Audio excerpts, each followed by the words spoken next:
Thank you, Mr. Chairman, and I want to thank you, Attorney General, for a long day today, and I hope you got a break for lunch. I did. A number of things come to mind. I'd like to pick up on the sanctuary city side of this, and that is that this is this statute that prohibits the local jurisdictions, the law enforcement jurisdictions, from having a policy that prohibits their law enforcement officers from engaging with, supporting with, or helping immigration enforcement officials from the federal government. And I'm of the understanding that some of these communities prohibit their law enforcement officers from gathering information, and in that way they circumvent the text of 642A, as the gentleman referenced. And so I think it's important that you know that section and enforce that section. I've not yet seen an Attorney General that does enforce that section of the law. And if you read that and it reads to you as literally as I have described it to you, would you be prepared then to withhold law enforcement grants from those local jurisdictions? Well, thank you for the question, Congressman, and for the specific factual predicate to it. Again, it's not a statute that I'm familiar with now to give you a specific response to, but I am happy to look into that and provide you with information on that. I would urge you to do that, and I'm asking you in this record to please send that to me at my office as well as to the committee. I would like to know directly what your response is on that. It's very frustrating to be engaged in passing legislation here in this Congress and then seeing that it's ignored. That's the sanctuary city part of this. I wanted to go back, though, to the background check piece of this, and I understand the distinctions between Iraq and Syria and the more difficulty in Syria, but do we have biometrics on the Syrian refugees or the migrants? Do we have fingerprints? Do we have digital photographs of those, and is that part of the background check? It depends on the individual circumstance. I mean, a number of people do come in and do have that information, and a number of people do not. If they come in, as I indicated before, as part of the process, that information would be gathered and also stored in a database. But you can't do a background on information that you've just gathered as far as fingerprints or digital photographs are concerned, so it would have to be part of their record prior to that, say, coming out of Iraq or Syria. I just came back from there last week, and not only that, but I traveled over much of Europe, and I tracked with the migrants, and I saw tens of thousands of them.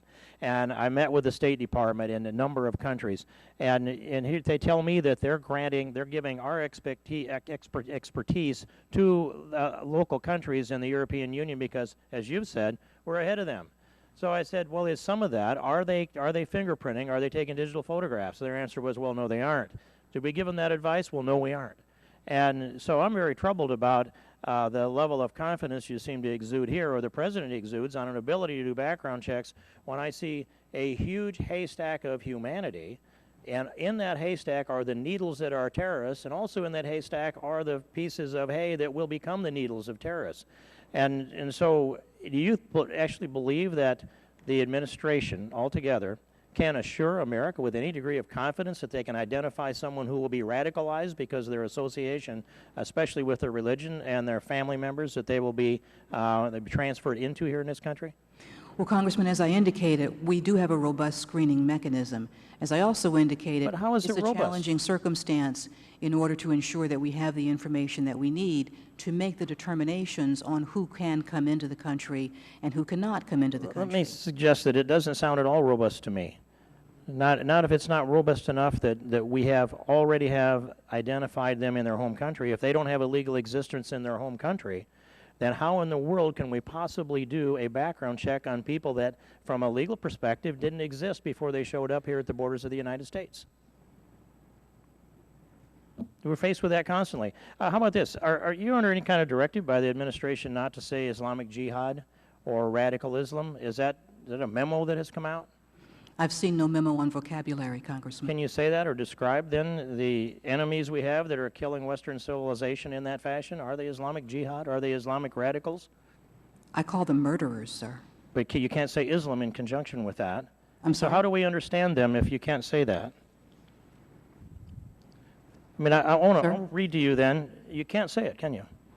You can't say it any more than Hillary Clinton can say the word Islamic Jihad, radical Islamic Jihad.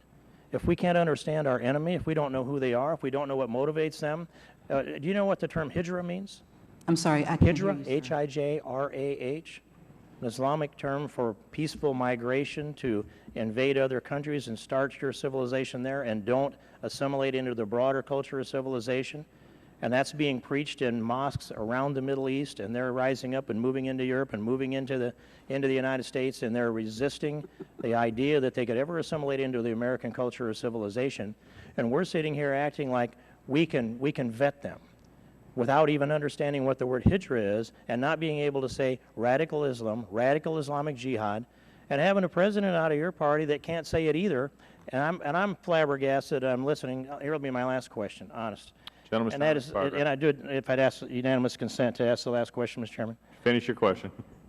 Did you ever think, this is actually a little bit of levity, a little bit of levity, actually, did you ever think that you would be sitting here testifying before the House Judiciary Committee, hearing so many people of the other party advocate for legalizing marijuana? It's purely rhetorical, and I yield back the balance of my time. The gentleman yields back. This time the chair recognizes the gentleman for Texas, Mr. Ratcliffe. Thank you, Mr. Chairman. Madam Attorney General, in my district there is quite a lot